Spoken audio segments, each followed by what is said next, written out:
Nier Replicant is one of the few games that has made me cry multiple times. This is really noticeable for me because games just rarely get me like that. Other media just stands a better chance somehow. Oddly enough, the moment that got me was the same one repeated. For those interested, and as spoiler free as possible, it involves a meal, which is probably to absolutely no one's surprise. I think there's a lot in this game that primes a player to be thinking about tragedy, history, and how these often intertwine. History repeating itself and the tragedy of our inability to stop it. Also how to actually deal with that. Or at least how the characters do. You are mechanically forced to repeat the past. Well, if you want to get the full story, that is. So let's get into talking about the actual structure of Nier Replicant. And how you can see how Automata moves this forward, as there clearly is some experimentation between these two games. There will be some spoilers throughout, so if you want to go into these games blind, I would recommend skipping. And there is a huge amount of value with these games going in blind. The actual structure of these games then, I suppose that is probably important to talk about. Both of the Nier games do not end when you first see credits. Instead, this is playthrough A. Playthrough B is a repetition of this, but with further context added for everything happening, usually from the eyes of another character.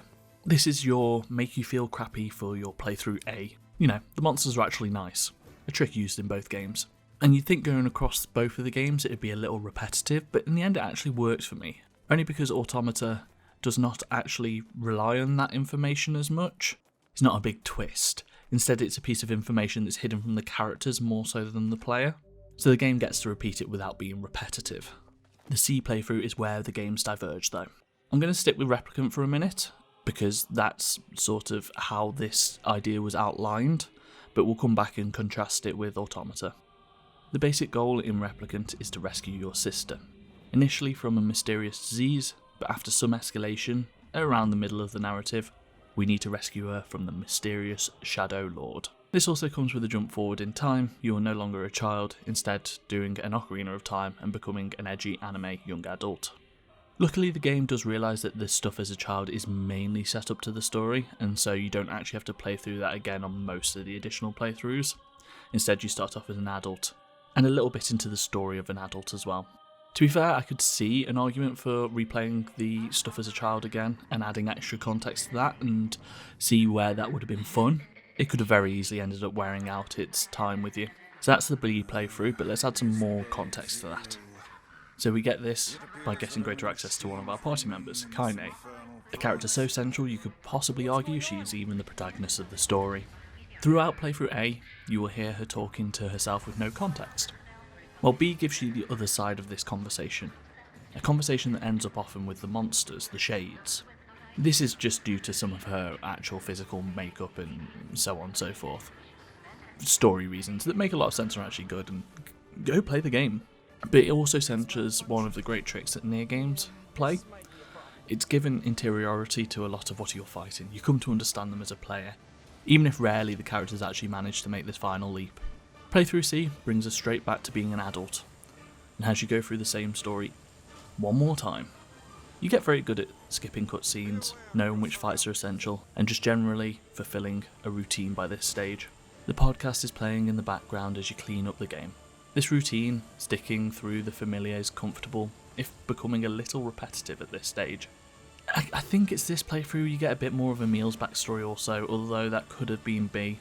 It's one of the weird side effects of having to play so many playthroughs, they kind of merge in your head. But the game does choose to go into a couple of incredibly well written passages throughout that give a lot of context for these characters, and it's like this mixed media style that I end up really liking. The stories told in the writing often suit this style. Your imagination's allowed to be transformative, but then allowing the game to return to its own style of melodrama in the more traditional cutscenes. So, to get the actual ending C, we have a unique challenge, and that's to get every weapon within the game. This is something, whilst I was doing a bit more research, it's actually quite common in older games, and even though it's not something I'd personally come across, it does appear to be throughout several of this type of genre anyway. It serves to narrativize your growing power. If you have such access to powerful weaponry, then you're more powerful yourself, I would say. I know this is not something explicitly said by the game, but it's implied. Luckily, by the time I got to this stage, I only had a couple of weapons to collect, so additional gameplay was minimal. And this brings you to the end of the game, where you get a couple of different choices that give you the C and D endings. I remember in Automata, to get the C and D endings, you had to do a similar thing. You had to go, or it might have been the D and E endings. I think it was a C and D. You had to choose a certain choice at the end of the game. But you could reload a save that was just before, or you could reload. And unless I'm missing something, this is not a possibility in Replicant. You have to play through the game again. This final-ish playthrough seems to have no additional context, no additional story. You truly are in repeat mode. I mean, by this stage it doesn't take a great amount of time. You're so knowledgeable and used to running this that you can breeze through it pretty quickly. But I find that there's little gained by the game having you to do this section this way, even with repetition being central to the story. This also brings me to Ending E, a secret new ending added by this remake. Basically, at the end of it all, you actually have to start a completely new game and play several hours to reach a new section as a child.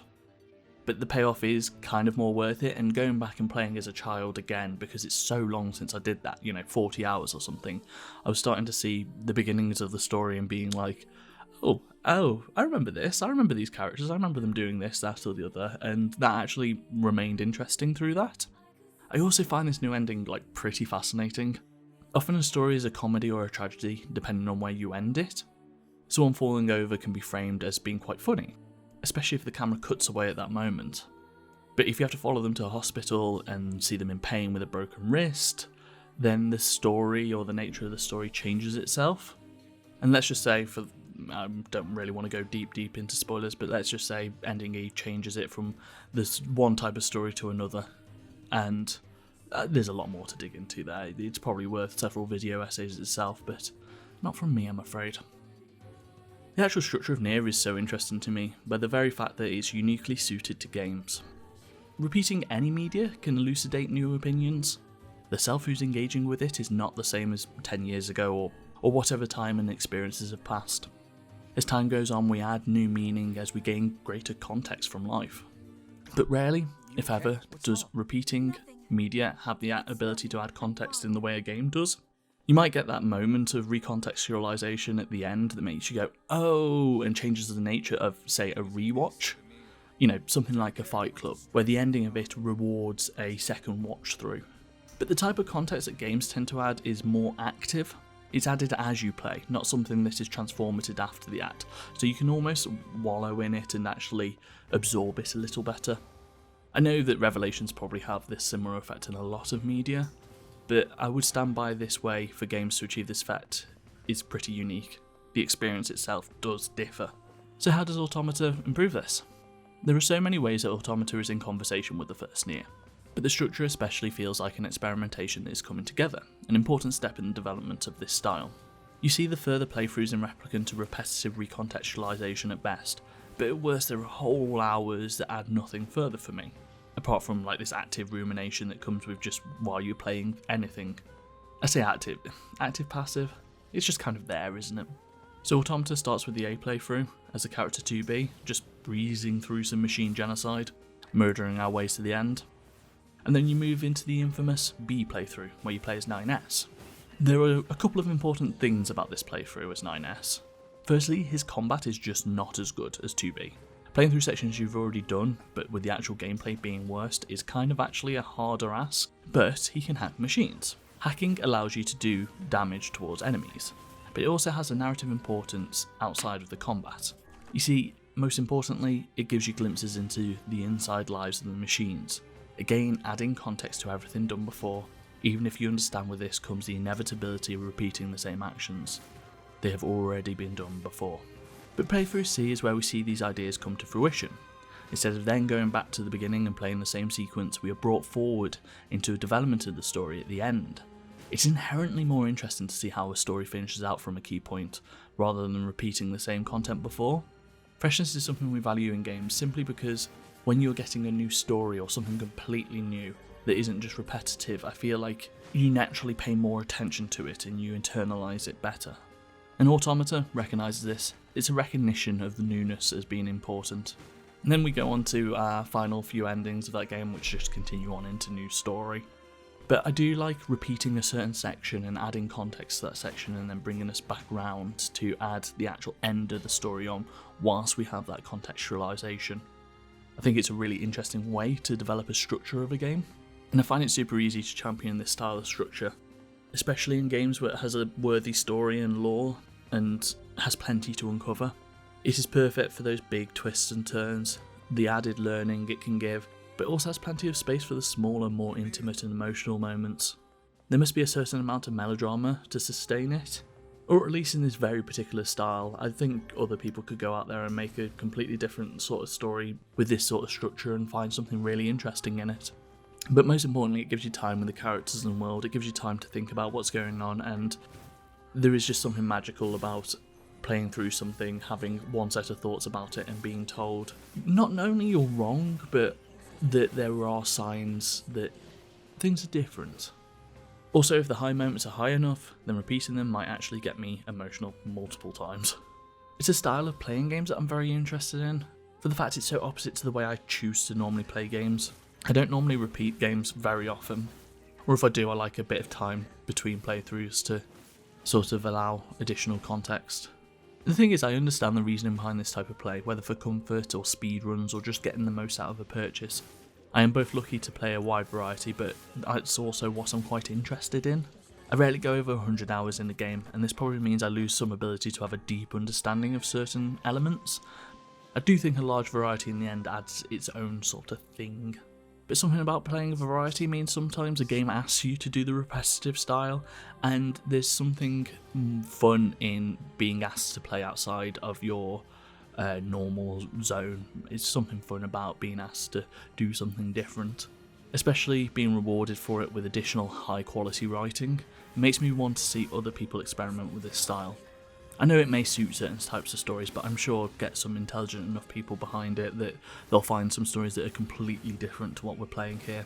Plus, once you add player agency into the structural possibilities, then it gets really interesting.